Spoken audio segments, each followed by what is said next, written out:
Bienvenidas y bienvenidos a este su programa, Ya lo dijo la Corte, en el cual analizamos los fallos emblemáticos, las sentencias más relevantes del Tribunal Constitucional de México. En esta ocasión vamos a platicar con nuestros invitados del amparo en revisión 275, diagonal 2019.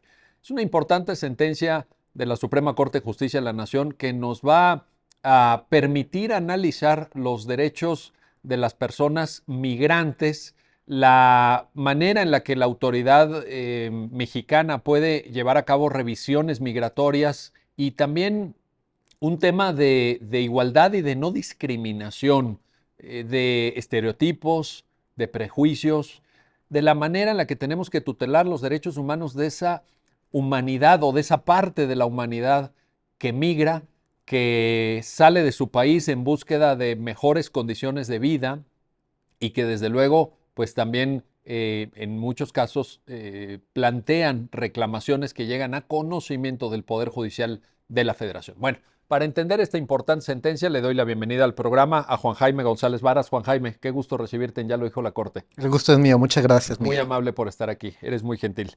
Y también a Irlanda Ábalos. Irlanda, bienvenida, Ya lo dijo la Corte nuevamente. Muchas gracias, doctor. Un gusto recibirte. Al contrario. Irlanda, pues cuéntanos, es un amparo en revisión y por tanto pues ya llegó a conocimiento de un juzgado de distrito y luego con posterioridad llega a conocimiento del Tribunal Constitucional de México. Cuéntanos cuáles son los hechos y cómo es que llega el caso. Sí, claro, con gusto. Es un asunto que tiene su origen en unas personas que son hermanos, dos de ellos adultos, una de ellas al momento de los hechos era adolescente, tenía 16 años. Son personas indígenas, mayas etzales, que viven en Ocosingo, Chiapas, y que año con año se trasladan al norte del país para trabajar como jornaleras agrícolas durante temporadas, algunas temporadas.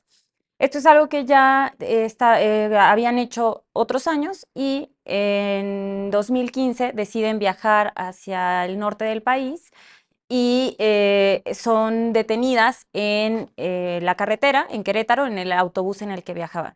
Son detenidas por agentes de migración que les solicitan que bajen del autobús, a ellos y a otras personas más, unas 10 personas más, y a todos ellos les solicitan la documentación correspondiente para que acrediten su nacionalidad.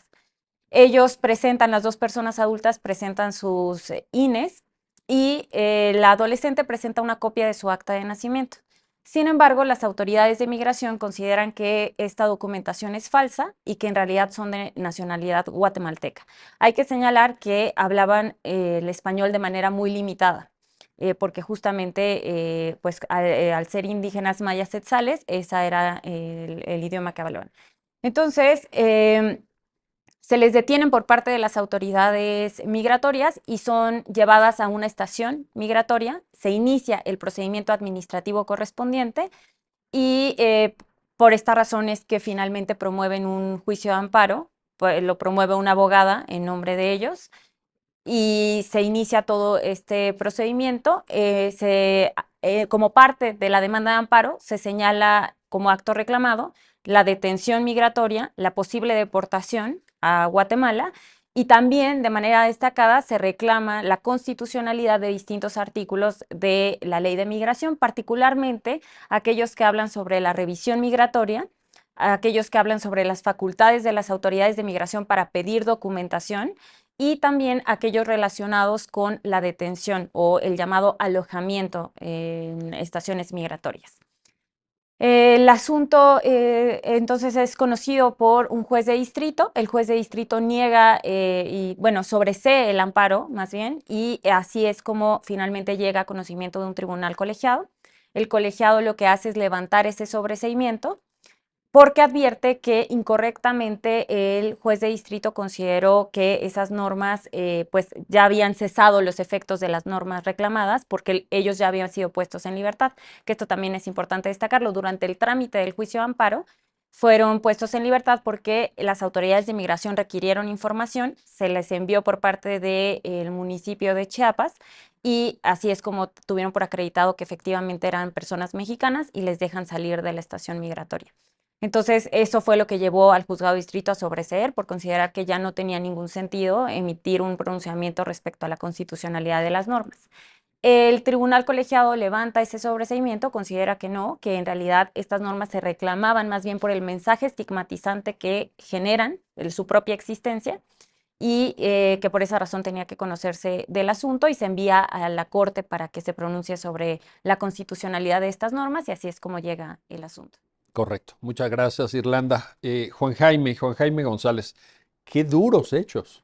Imaginemos unas personas que seguramente tienen una situación de vida y una situación económica precaria, naturales de Ocosingo, Chiapas, que van en búsqueda de opciones de desarrollo profesional al norte del país, a ciertas actividades estacionales también, porque van, vienen, etcétera, y que son objeto de este tipo de revisiones. em, con capacidades lingüísticas limitadas, con seguramente temas de apariencia física que los lleva a ser identificados como no nacionales. Qué difícil, cuéntanos, coméntanos. Sí, es importante ver el tamaño de la sentencia y de este caso en concreto, porque es una sentencia, yo diría, paradigmática y ejemplar en términos de migración, pero lo paradigmático y paradójico además es que eran personas mexicanas. Sí. O sea, eran unas personas que, pues en estricto sentido, no estaban migrando en un término muy amplio, digamos, de un país a otro, de un estado a otro, sino que eran personas mexicanas que se estaban trasladando al interior del país. No obstante, es paradigmático en términos de migración, porque justamente analiza las facultades que tiene la autoridad migratoria para justamente generar estas condiciones de revisión, de solicitud de documentos y de alojamiento que le llaman. Entonces, son personas, como bien mencionas tú, que tienen perfiles, bueno, la sentencia incluso maneja perfil racial indígena, es decir, son personas indígenas, son personas mexicanas indígenas que hablan una lengua indígena, como se hablan muchos en la ciudad, digo, en el estado mexicano, y que están trasladándose en ejercicio de su libre tránsito, incluso dentro del interior de su propio país. Son nacionales. Desde luego, a ver, esto dejarlo muy claro, que no tiene nada de malo la migración, de hecho es parte también de un derecho humano. El tema es que además, en este caso eran personas nacionales, personas mexicanas, que se les trató pues, como ajenas. No quiero decir extranjeras para que no se entienda como discriminatorio ese tema, pero como ajenas. Es decir, y que además se les señaló efectivamente con base en una idea totalmente y absolutamente discriminatoria, prejuiciosa, estereotipada, con base en lo que las autoridades migratorias consideraron que no podía ser una persona mexicana. Una perfilación, pues, Racial racial. y cultural, Hay que decirlo. es tal cual, o sea, es Lingüística, tal vez. lingüística también, ¿no? Pero bueno, digamos una perfilación cultural, ¿no?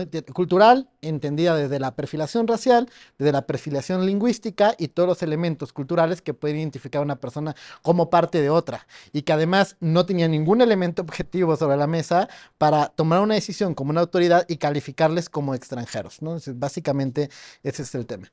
Y, y es, insisto, paradigmática. De hecho, esta sentencia acaba de ganar un premio en migración en la Organización Sin Fronteras con otras en conjunto.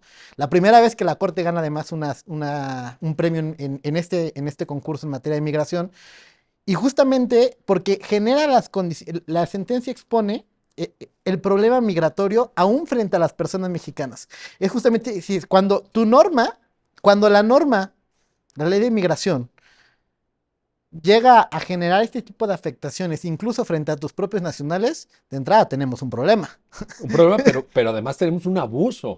Un problema y un abuso, pero claramente la arbitrariedad del abuso en la ejecución de las normas por parte de la autoridad se da precisamente, y ya abundaremos en eso, por parte de la aparente neutralidad de la norma y desde luego la permisibilidad que tiene el artículo en concreto para generar justamente estas condiciones de arbitrariedad. Oye, déjame, te pongo un elemento adicional para que veamos la dimensión del problema que esto genera. Imaginemos que el Poder Judicial Federal no hubiera, o el procedimiento administrativo no hubiera terminado como terminó, y efectivamente se hubiera deportado a estas personas a Guatemala.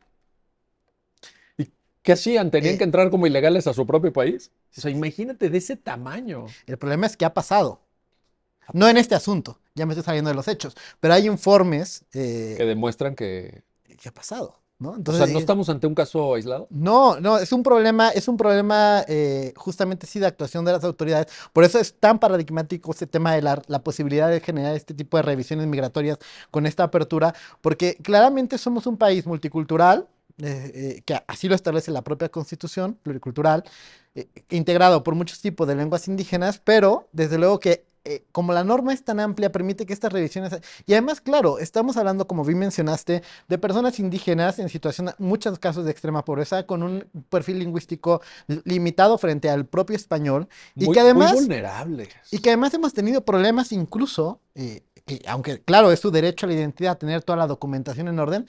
No todas estas personas tienen incluso el acceso para poder tener su acta de nacimiento, su identificación por la autoridad correspondiente, etcétera. Hasta hace algunos años, incluso así fue, se tuvo que incluir como una garantía del propio pues, derecho a la identidad y al nombre, la expedición de acta de nacimiento en la propia Constitución, porque claramente teníamos un problema, incluso de gratuidad o de costos, Y precisamente en Chiapas, y, por cierto. y justamente El de INEGI, regulación. subraya, sí. Y hubo todo un movimiento que incluso llevó a constitucionalizar una garantía para que la gente pudiera tener acceso a su primer acta de nacimiento de manera gratuita, una regularización del propio derecho a la identidad. Entonces O estamos sea, pensando en imagínate un el tamaño contexto, del el problema. tamaño del problema de personas en extrema pobreza, en una situación de vulnerabilidad por sus condiciones culturales, económicas, incluso de posibilidad de acceso a generar la documentación correspondiente, etcétera, y que se están trasladando en ejercicio de su libre tránsito, pues en el propio territorio mexicano. Y hay una norma de este calibre tan abierta que te permite generar revisiones migratorias y que desde luego, y no solo pasa en este caso, pero cuando tenemos una norma con tal amplitud, lo que nos genera es desde luego una posibilidad de una amplia arbitrariedad por parte de las autoridades para generar este ejercicio administrativo. Entonces, con esta amplitud la autoridad va y genera justamente estas condiciones de discriminación porque como no tiene elementos objetivos para generar la revisión, Perfila. Entonces, perfila, claro. ¿no? Perfila, desde luego, a partir de lo que la autoridad, y pensemos la autoridad también a través de las personas que participan, que además, desde luego, hablamos ya también de otro tipo de problemas, como falta de capacitación en materia de derechos humanos, en materia de igualdad y no discriminación y todo, pero justamente entre las condiciones fácticas de la autoridad que tienen que ver con, a lo mejor, con un problema de capacitación y luego con una norma que no te dice cómo, ni elementos mínimos, ni cuándo, ni qué, pues se generan desde luego condiciones, no solo arbitrarias,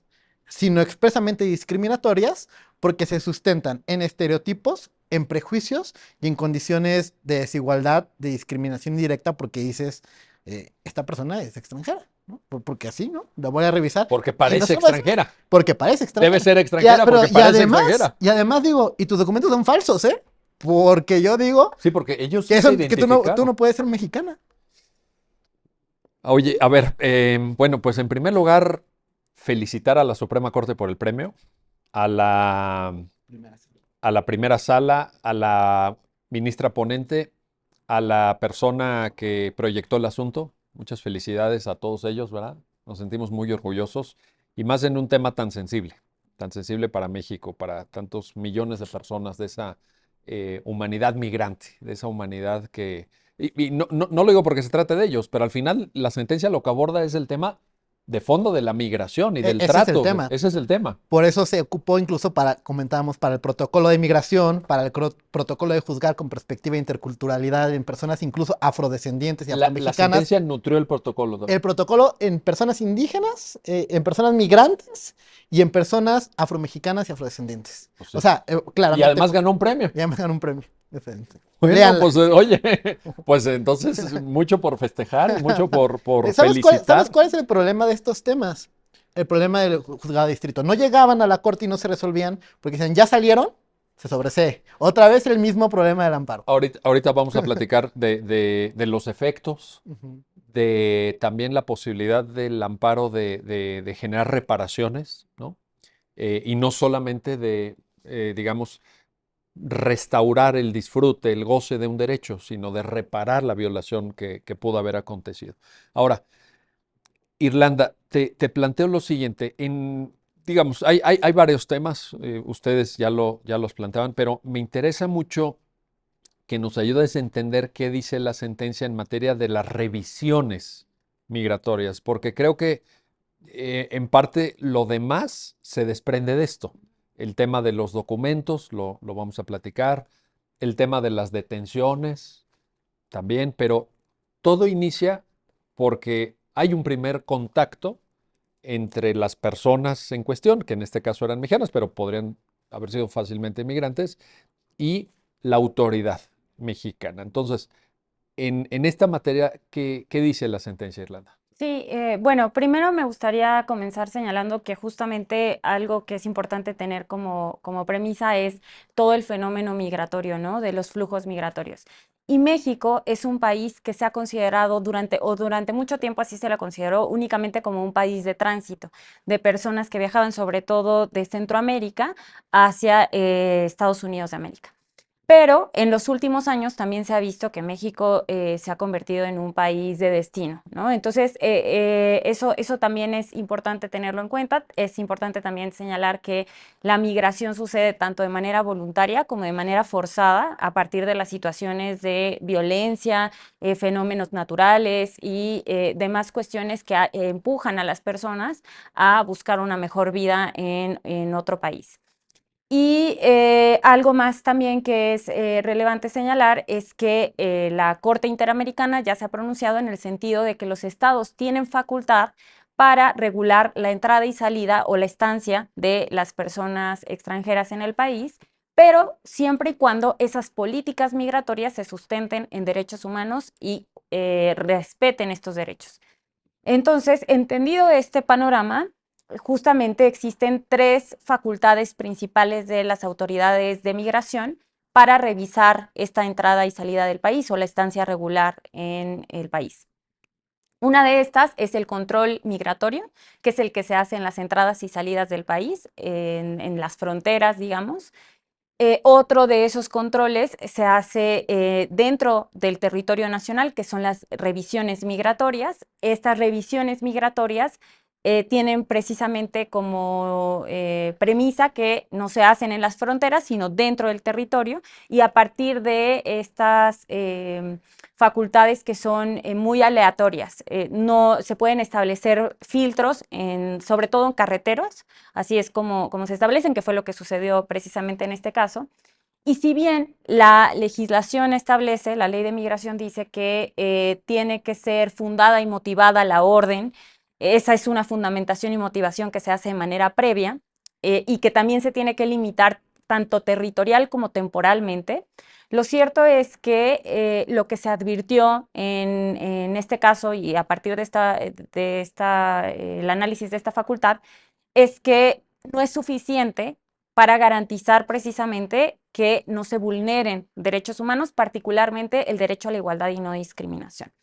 Regreso ahorita a hablar propiamente de esto, simplemente para concluir que son estas tres facultades migratorias: control migratorio, revisión migratoria, y la última es la verificación, visitas de verificación, pero esas son particulares y sí se hacen digamos, de alguna manera, con elementos mucho más objetivos, porque pensemos, cuando entra una persona extranjera como turista, tiene una visa que le permite estar, o un permiso, digamos, que le permite estar en territorio nacional durante no sé, 6 meses. Lo que tiene como objeto esta visita verificación es ir al lugar en donde dijo que se iba a quedar esta persona, si es que ya se está pasando, por ejemplo, el tiempo de estancia que tenía permitido.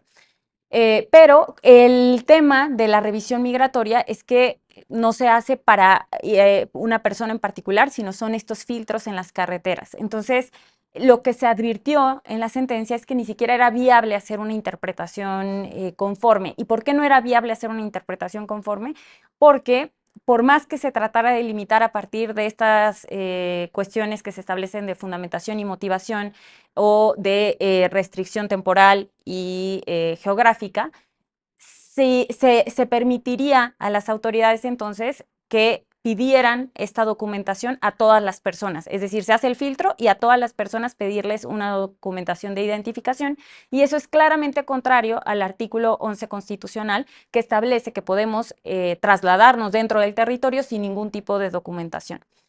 Y por otro lado, lo que se advirtió particularmente en el caso es que estas facultades quedaban sumamente abiertas o amplias de tal forma que no existían parámetros objetivos para que las autoridades pudieran identificar quién es una persona mexicana y quién es una persona extranjera. Y además, y me parece que esto es como el mensaje que trata de lanzar esta sentencia, que la nacionalidad no se puede ver. No se ve. Si asumiéramos que alguien es nacional a partir de No, ciertas no, características, imagínate. claro, es sumamente complejo y más en un país como México, que es pluricultural, y así está reconocido en el artículo 2 constitucional, precisamente por todos los pueblos y comunidades indígenas y afromexicanas que existen en el país.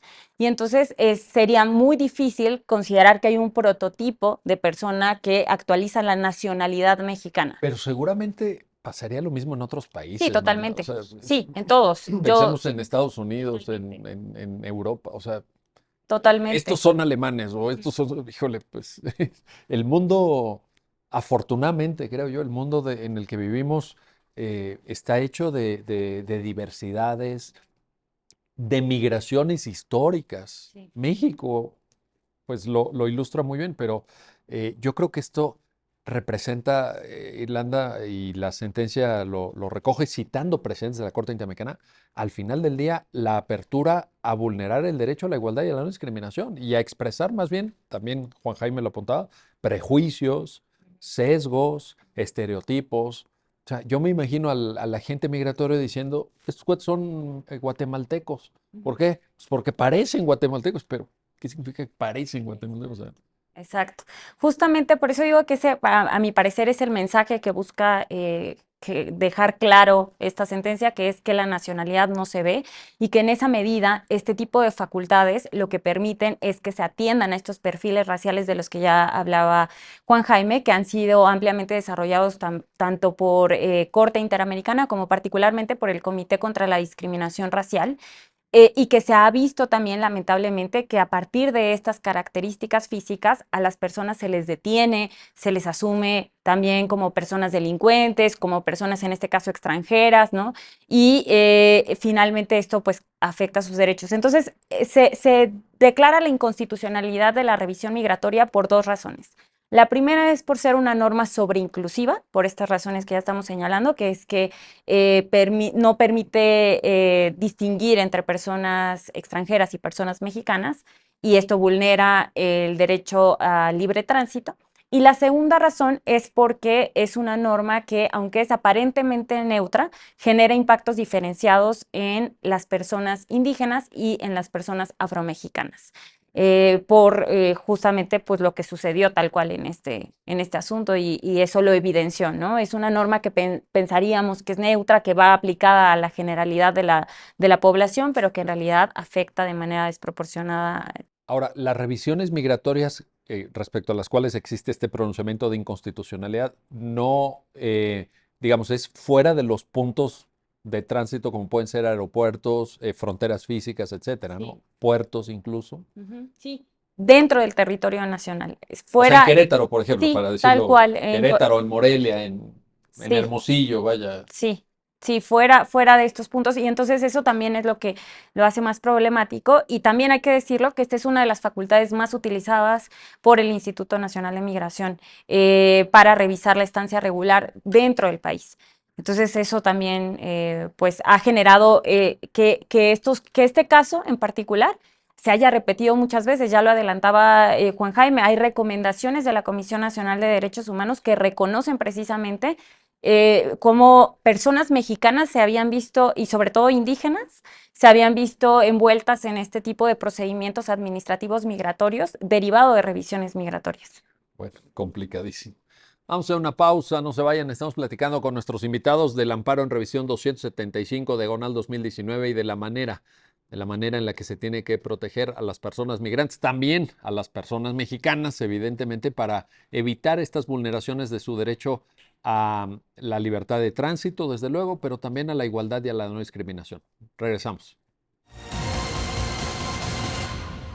Ya estamos de vuelta, ya estamos de regreso en su programa, ya lo dijo la Corte, para continuar en el análisis, en la discusión y comentario del amparo en revisión 275 2019 con nuestros invitados, la protección de la libertad de tránsito, la protección de los derechos de migrantes, la protección frente a vulneraciones a la igualdad y a la no discriminación. Juan Jaime González, el otro tema es la solicitud de documentos.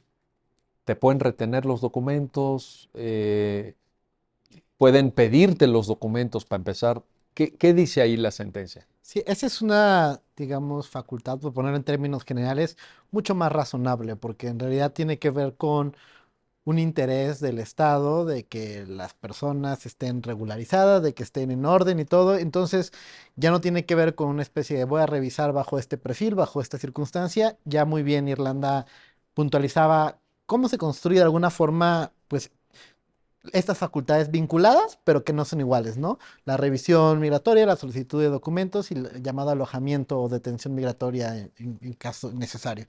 Y la solicitud de documentos, pues básicamente tiene que ver con una actitud, una más bien, actividad muchísimo más sencilla, que es muéstrame por favor alguna identificación, muéstrame quién eres tú y claro, pensar que además se trata un poquito como pasa de manera análoga en los aeropuertos, a lo mejor nos parece mucho más familiar, porque pues claro, ahí hay un control muchísimo más estricto a través de pues no necesariamente el pasaporte, porque puede ser un vuelo nacional, pero te piden una identificación, puede ser hasta tu licencia de conducir y entonces tú pasas un filtro para abordar el medio de transporte y te piden una identificación similar, no igual, porque ya dijimos que este es una especie de revisión que se da al interior y en este caso, por ejemplo, fue Querétaro en un tránsito interno de Chiapas a Sonora, ¿no? Entonces, consiste básicamente en eso, en por favor identifícate a través de la documentación que traigas y parece, desde esta perspectiva, pues desde luego ser una facultad o una competencia muchísimo más objetiva, una actitud que puede tomar la autoridad para que te identifiques y lo checas y tal. Pero además, desde luego, que la sentencia razona que esto debe leerse de manera conjunta. Es decir, una vez declarada inconstitucional, la parte preocupante que tiene que ver sobre la apertura de la revisión migratoria, sin ningún elemento objetivo y que permite desde luego una aproximación de discriminación indirecta mediante perfiles raciales y una norma aparentemente neutra, lo que ocurre es que entonces la posibilidad de solicitar documentación una vez declarada inconstitucional la revisión, pues resulta razonable, porque ya no tiene que ver propiamente con el problema de origen que tenía que ver con la revisión, sino tiene que ver con un problema, o más bien con una circunstancia razonable de identificación de las personas que nos encontramos en territorio nacional. Ahora, tú mismo decías, pero va de la mano con el tema de limitar los espacios de revisión migratoria. Los espacios y la forma de la Porque revisión. hay una afirmación en la sentencia que me parece bien interesante, que es que en México, si no entiendo mal, no hay una norma que te obligue a portar todo el tiempo una identificación, ¿no? O sea, cuando vas a tomar un vuelo, sí, Sí. o cuando vas a salir del país, etcétera. Pero así en el día a día, ¿hay una norma que nos obligue? No, aportar nuestras identificaciones, no, y menos siendo... El tema es menos siendo nacionales. El problema es que tú eres mexicano y tú vas por la vida disfrutando de tu libre Bueno, pues un día esparcimiento. sales de tu casa y no libre- traes tu credencial para votar con fotografía, Claro, pues yo todavía no la tengo. bueno, o tu licencia de manejo, O mi ¿no? licencia de manejo Pero o no- algo, ¿no? pero no Que estás las obligado. puedes extraviar, pues, ¿no? Y no por eso vas a ser O se te deportado. olvidaron, Se te olvidaron. o simplemente vas a Sí, hacer ejercicio y no las cargas, vaya. Totalmente. Sí, bueno, Entonces va de la mano, digamos, no te pueden revisar fuera de las estaciones migratorias o de los lugares de tránsito más comunes, etcétera, y en esa virtud, solamente en esos lugares te podrían pedir documentación, ¿no? claro, te piden esos lugares tu documentación y en caso de que, digamos, por ejemplo, aquí incluso habrá que ver, ¿no? Porque a lo mejor si no la traes, no por eso necesariamente tendrías que ser sujeto a un procedimiento administrativo o alguna condición específica de alojamiento. Vaya, hay informes y requerimientos y en todo caso habrá que comprobarse por otros medios o mediante otras formas tu propia nacionalidad incluso, ¿no? Digo, claro. Si eres una persona extranjera que está en una situación migratoria específica, pues a lo mejor ahí sí habrá que demostrar la condición de residencia y de estancia legal en el país. Pero siendo mexicano o mexicana, pues la realidad es que habrá otras formas. Aquí el caso concreto fue que, claro, hay una cadenita de problemas, ¿no? De hecho, las propias personas sí se identificaron. Sí, O sea, sí, sí, sí, aquí claro, de hecho de claro. origen no no teníamos un problema justamente incluso de personas que no se hubieran identificado. Fueron personas mexicanas que sí se identificaron y que aún así bajo un perfil racial de revisión migratoria abierto y discriminatorio, pues se presumió o se prejuzgó que su documentación incluso resultaba falsa. Porque ellos no parecían mexicanos. Porque no parecían mexicanos, ¿no? Entonces, ni siquiera fue el caso concreto que tenemos ahora de personas que no se hubieran identificado. Sí lo hicieron. Y aún así, todo el sistema les generó una condición de abierta discriminación que los puso en una situación, pues, inadmisible. No, y en la práctica ya sabes lo que supone esto, ¿no? O sea, ciertos perfiles, o sea, no es que, por ejemplo, en la Ciudad de México, en Paseo de la Reforma, se pongan a detener a personas que traen traje y corbata, ¿verdad? Claro. Etcétera, sino que van sobre ciertos Y perfiles. que desde luego es un problema, pues sí, desde luego de discriminación indirecta a partir de la aparente neutralidad de la norma, pero es un problema también cultural, o sea, sí es un problema de discriminación incluso a nivel cultura, y aquí otra invitación también para todas las personas. Tenemos que cambiar esta visión, porque fijémonos que la detención se da en un espacio cercano al Bajío, en Querétaro, o sea, en camino hacia el norte del país. No es la revisión, no es una revisión que se haya dado, por ejemplo, en un contexto local, en el estado de Chiapas, donde a lo mejor las personas están muchísimo más acostumbradas, incluso las propias autoridades, porque desde luego tienen una formación incluso culturalmente hablando, cercana a personas indígenas mayas, ¿no? Entonces, desde luego que es una falta de sensibilización, de capacitación absoluta en derechos humanos, no lo podemos negar así, pero son agentes migratorios que están en un estado donde a lo mejor la imagen incluso de de una indígena, una persona indígena, es distinta, ¿no? Entonces, Les resulta más lejana. les resulta más lejana, les resulta más Pero ahí lo interesante es que prejuiciosa. la ley no permite ese ejercicio de No, criterios valorativos. desde luego que no. Ahí- Ese ahí es el tema. ahí Ese es el tema, que no puede haber este ejercicio, porque como bien decía Irlanda, pues la idea es la nacionalidad no se ve, Claro, ¿no? Entonces, ahí está la cuestión. Tercer tema, Irlanda, regreso contigo. A ver, detenciones, porque aquí también parecería que desde el artículo 11 constitucional se crea un subsistema de excepción para lo voy a decir con dos letras, perdón, pero para privar de la libertad a las personas o para restringir libertad de ambulatoria. Cuéntanos esta parte. Sí, el artículo 11 constitucional nos establece el libre tránsito y establece que se puede restringir este derecho a partir de en materia, sobre todo de migración, ¿no? Y algo que es muy importante destacar es que la ley de migración habla de esta detención como alojamiento. Ese es el nombre con el que se le conoce, alojamiento en las estaciones Pero migratorias. al final Propiamente es una es una detención. detención. Y vaya. así es como hay que entenderlo, porque al final representa una privación de la libertad y en ese sentido se detonan las obligaciones conducentes para las autoridades responsables. Por eso lo quería dejar como muy claro que a pesar del nombre en la ley, propiamente es una detención. Y aquí lo que se analiza es si existen esas facultades o no y si eso es permisible a la luz de los derechos humanos.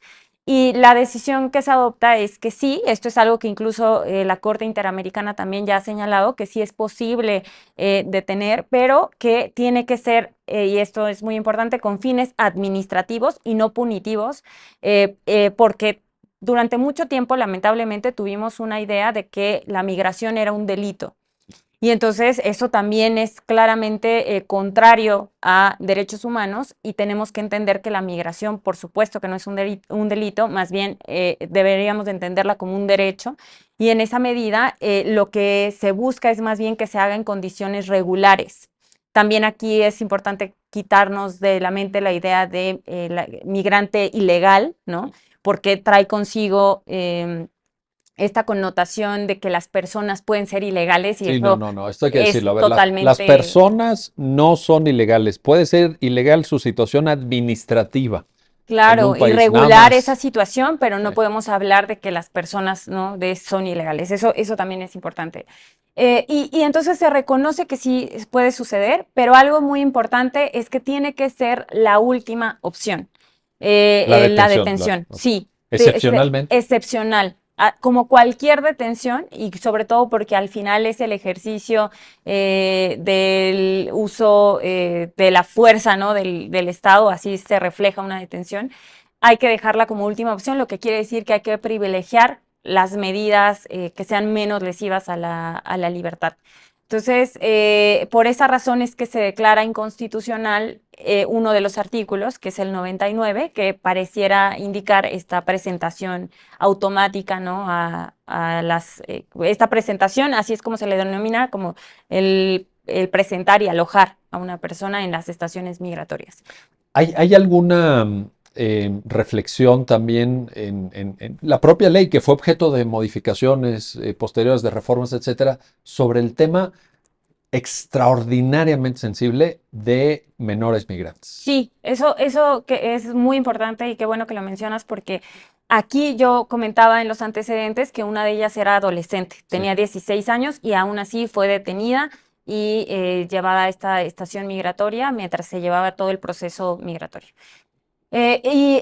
Cuando ella es detenida, todavía no existía esta reforma legal. Esta reforma se hizo en 2021, en noviembre de 2021, en donde se establecieron distintas disposiciones para atender al interés superior de la infancia y de la adolescencia y establecer un procedimiento migratorio completamente distinto para las personas menores de edad, que de hecho le da un valor como muy preponderante a la autoridad, como autoridad, a la Procuraduría de Protección de Niñas, Niños, Adolescentes como autoridad especializada. Sí. Al contrario de lo que sucede ahora con las personas adultas y como sucedía incluso antes con personas menores de edad, el procedimiento migratorio quien lo lleva es el Instituto Nacional de Migración, quien define qué es lo que va a suceder con la persona es el Instituto Nacional de Migración.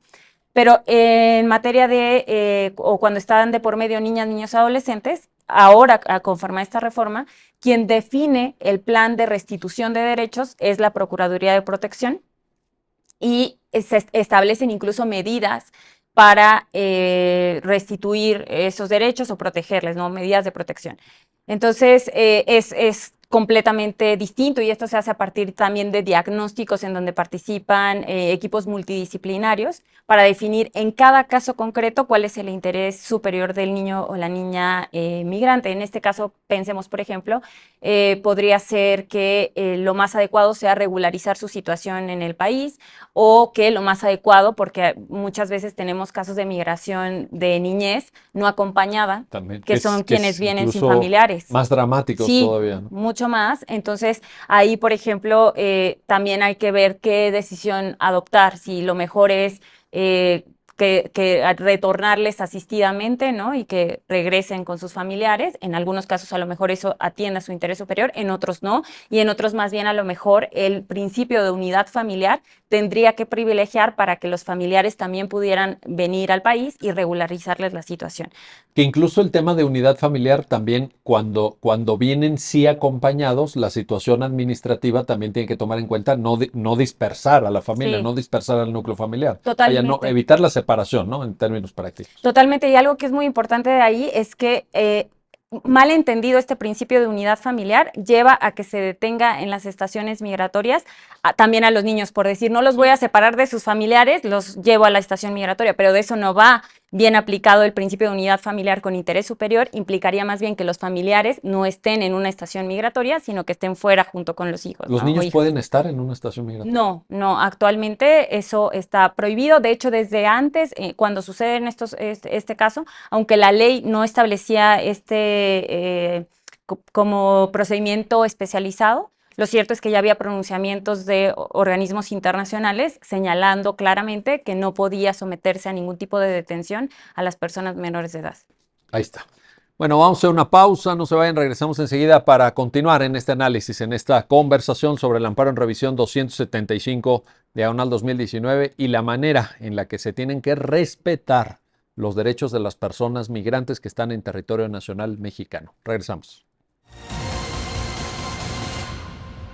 Ya estamos de vuelta, ya estamos de regreso en su programa, ya lo dijo la Corte, para continuar en el análisis, en la conversación de este amparo en revisión 275 diagonal 2019, y la manera en la que tenemos que dejar salvaguardados, garantizados, protegidos los derechos de las personas migrantes. Juan Jaime González, regreso contigo.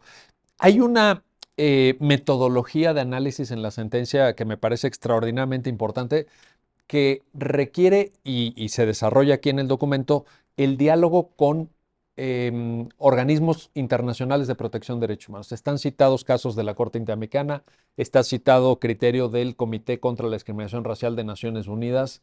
Esto enriquece mucho un pronunciamiento. ¿Por qué es importante, Juan Jaime? Sí, desde luego, creo que la sentencia busca tener un diálogo con criterios y con tribunales internacionales, con decisiones a nivel internacional, y siempre enriquece desde luego en una ejecutoria, en una sentencia de la Corte, tener este diálogo con organismos internacionales, pero particularmente en este caso puede ser destacado o particularmente relevante, porque estamos en un asunto de migración, entonces estamos en un asunto de tránsito de personas donde digamos que incluso ya no es un tema nada más personal de las personas, de las comunidades, sino incluso jurisdiccionalmente hablando, trasciende fronteras. Entonces es muy importante escuchar desde luego la experiencia a partir de la observación, la recomendación de organismos internacionales que han tenido, digamos, una perspectiva del mapa completo, una perspectiva global, ya no solo local, que también sigue siendo muy importante, de un problema de migración a nivel, digamos, de un estado en concreto, sino a nivel de la perspectiva global y los problemas que enfrentan las personas cuando están ejerciendo su derecho a migrar. Es importante desde esta perspectiva, pues, enriquecer con todo este tipo de criterios. Nuestro propio país, México, y resulta paradójico decirlo, pero ha tenido luchas incansables por el trato de migración Sí. de personas mexicanas hacia el norte. Bueno, hasta generó la opinión consultiva de la Corte Interamericana en materia de derechos migratorios. Fue una solicitud de México. Es correcto. Entonces resulta pues paradójico que no se aprenda de la experiencia estatal, digamos, en el contexto local, para además trasladarlo a los posibles problemas que se presentan al interior del país, de las personas que vienen pues del sur o Centroamérica, ya sea en tránsito o bien Con fines con fin de destino final México, ¿no? Es decir, sí hay un tema ahí también sesgado de las luchas que se han llevado para ejercer el derecho a migrar frente a lo que se le ha hecho a las personas mexicanas cuando intentan migrar, con lo que ahora se está ejerciendo en este contexto frente a personas centroamericanas, sudamericanas, es decir, también personas, ¿no? Entonces, por eso es importante esta perspectiva global, como bien lo dices, ¿no? Incluso México ha generado opiniones a nivel internacional que ahora se retoman para tener consideraciones en el contexto local, en un problema local. Sí, y justamente en esto, regreso contigo, Irlanda Ábalos. Hay una cita, bueno, hay varias citas, pues, pero una que me interesa mucho destacar, que es el caso de la Corte Interamericana de Derechos Humanos de República Dominicana contra las personas expulsadas o migrantes de Haití, precisamente porque me parece que reproduce mucho este tema de estereotipos. Sí. ¿Quiénes son haitianos? ¿Quiénes son dominicanos? Ellos comparten una isla, ¿no? Está a la mitad prácticamente y pues lo que aparentemente sucede es que es una frontera muy porosa también, de diferente desarrollo económico, de diferente desarrollo social, pero que a veces en el criterio de la Corte Interamericana, que aquí está citado en esta sentencia de la Corte de México, pues también se expresan muchos prejuicios, muchos estereotipos. ¿Por qué es importante esto, Irlanda? Sí, yo, bueno, también coincido con Juan Jaime en que finalmente atender a todo este contexto internacional nos permite nutrir las decisiones que se toman a nivel local. Y precisamente este caso es muy similar también en lo que ocurría o lo que ocurre también acá con la revisión migratoria, porque lo que pasó en República Dominicana es que personas haitianas que ya se habían ido a vivir a República Dominicana, algunas de ellas incluso se habían quedado ahí, casado con personas de República Dominicana, hecho familia, y después pensemos a los hijos. Eran detenidos por considerar que tenían estas características de una persona haitiana. Parecían haitianos. Exactamente, es la misma lógica de un perfil, o un perfil racial, atender a un perfil racial, para considerar que no son nacionales y entonces expulsarles, aun cuando su nacionalidad era de República Dominicana y fueron expulsadas hacia Haití. Entonces también vemos que es la misma problemática o lo que pudo haber sucedido, que afortunadamente no pasó, por lo menos en este caso, de que fueran enviadas las personas a Guatemala a pesar de que eran personas mexicanas. Imagínate qué pesadilla. Y tener que entrar a tu propio país casi Claro. casi de manera, entre comillas, ilegal, ¿no? Ujú. Imagínate, Y ¿no? lo que pasa también hay que sumar que desde luego la migración es un fenómeno complejo. Entonces hay veces que también vienen, o sea, no pensemos en que estamos encontrando siempre a lo mejor dos personas que están migrando. Hay veces que vienen en grupos, vienen en Caravanas. caravanas Caravanas, y sí, vienen sí, sí. mezclados. O sea, podemos tener personas mexicanas con personas de otro país, con personas... Son comunidades, son, pues es... Y en tránsito hacia Estados Unidos, ¿sabes? También. Ujú. A veces también, entonces, pues es un fenómeno complicadísimo, ¿no? No. Sí. Pero que siempre tiene que ser analizado sobre la base del respeto a los derechos humanos. Creo que es el A mensaje las de fondo, personas ¿no? en igualdad de circunstancias, Exacto, sin sin discriminación. discriminación, sin prejuzgar, porque la nacionalidad no se ve. Ujú. Oye, exacto. Oye, Juan Jaime, decíamos hace rato, hay también un tema quizá menos sustantivo, menos de fondo, pero también importante, que es el papel del juicio de amparo en todo esto y de un juicio de amparo orientado hacia efectos reparatorios, no nada más restitutorios en el disfrute y goce del derecho, sino reparatorios porque pues el juzgado de distrito por eso sobreseyó, porque dijo, no, pues ya están libres, Sí, entonces ¿para qué quieren el amparo? sí, ¿Qué están buscando con el trámite jurisdiccional? Si ya, bueno, conforme avanzaba, ¿no? es El correcto. trámite, pues. Sí. Pero también implica esta sentencia una visión novedosa del juicio amparo en cuanto a sus efectos. Yo estoy convencido de que para allá vamos, lo hemos platicado bastante. Aquí teníamos, bueno, una ventaja, si se quiere ver como ventaja o como particularidad del procedimiento dentro del mismo juicio de amparo, es que ya teníamos una decisión previa aquí por parte de un órgano abajo, un tribunal colegiado que ya había tomado una decisión sobre el sobrecimiento del juez de distrito. Pero al igual que la decisión que pudo haber tomado el tribunal colegiado, creo que la idea es justamente a tomar decisiones sobre una apreciación amplia de derechos humanos para poder tener resoluciones de fondo que fijen criterios con un interés importante para el orden jurídico nacional. Eh, es, es muy importante justamente pensar por qué estos asuntos no los veía la Corte, porque se sobreseían, Y no porque se podía, faman, claro. porque es tan dinámico el Sí. problema de las detenciones en materia de migración y donde se detiene, se revisa y el día de mañana esa persona ya no está en la estación migratoria, esta persona el día de mañana ya no sabe dónde está, ya no sabe dónde terminó y entonces desde luego que estos juicios ya pues cesaron efectos. ¿Por qué? Porque ya no hay nada, porque ni siquiera sé dónde está la persona, ¿no? Entonces, y claro, esto impedía que se llegara a una decisión sobre la constitucionalidad de la norma y un pronunciamiento importante de fondo, ya no solo para este caso, sino para todos los demás y para el orden jurídico mexicano en materia de tomar medidas y una política adecuada en materia migratoria. Entonces, desde luego que ver un amparo como una posibilidad con alcances mucho más grandes reparatorios, donde incluso el propio pronunciamiento de la sentencia, ya por sí mismo hablando, sobre un problema jurídico que tenemos, sobre las revisiones migratorias por sí mismo puede constituir un mensaje muy fuerte, ya no solo para este caso, sino para otros y para la política en México, sobre que este tipo de aspectos no se pueden hacer. Y sí tiene un mensaje y aparte sí tiene un sentido reparatorio porque al final de cuentas tiene que ver con una apreciación muy amplia de la manera en que estamos viendo este tipo de procedimientos y que aparte eran necesarios para el orden jurídico. Vaya que sí. Oye, y se dice, incluso en el documento se dice, el dictado mismo de la sentencia es una forma de reparación, Ujú. ¿no? Es También lo es lo que comentábamos, en sí. ese sentido. Sí, sí, sí.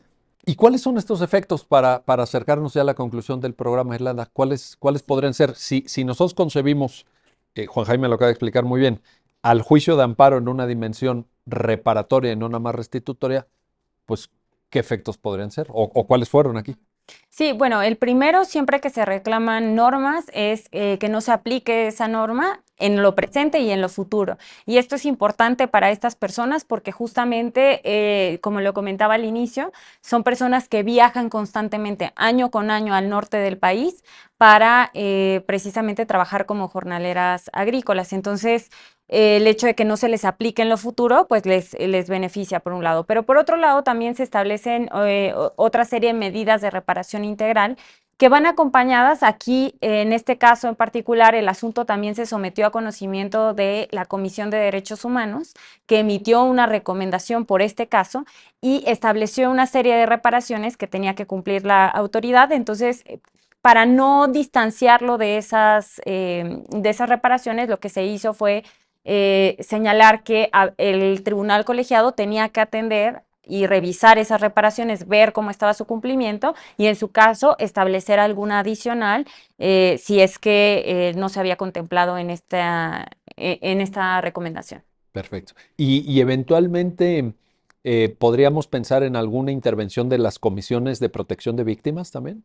Sí, sí, también, sobre todo entendiendo que son los organismos que se establecieron para generar estas reparaciones integrales a partir de la Ley General de Víctimas, que son reparaciones también en cierta medida complementarias a las que se puedan recibir en otro tipo de mecanismos. Entonces sí, sin duda que también tendría intervención y de hecho desde la propia recomendación de la CNDH se estableció que se tenía que dar una compensación que sería fijada finalmente por esta comisión. Ahora, esto que nos estás comentando, Irlanda, prefigura un juicio de amparo mucho más integral, me atrevo a calificarlo así, porque ya no es ese juicio de amparo que a lo mejor efectivamente dices, bueno, declaras la inconstitucional la norma y por tanto que no se te aplique ni en el presente ni en el futuro. Pero aquí estamos metiendo Comisión de Derechos Humanos, estamos metiendo Comisión Ejecutiva de Atención a Víctimas, estamos metiendo temas de compensación, estamos metiendo temas de reparación integral. Esto parece un juicio de amparo ya vitaminado, ¿no? Sí, sí, sí, entendido también desde precisamente garantizar que es un derecho humano, que es la reparación integral, y no dejarlo limitadamente, ¿no? Por todas las posibles afectaciones que se pudieron haber generado para las personas.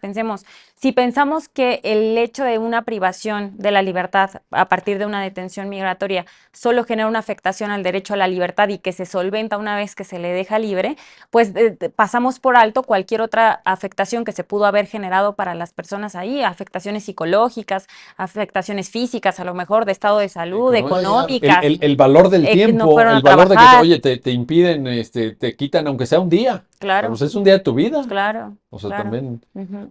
Muy bien. Irlanda Ábalos, Juan Jaime González, gracias. Gracias a ambos por darnos a Gracias. entender. Felicidades. Felicidades por esta gran sentencia. Y gracias a usted que hace posible su programa Ya lo dijo la Corte, en el cual analizamos los fallos emblemáticos, los pronunciamientos más relevantes del Tribunal Constitucional de México. Hasta pronto.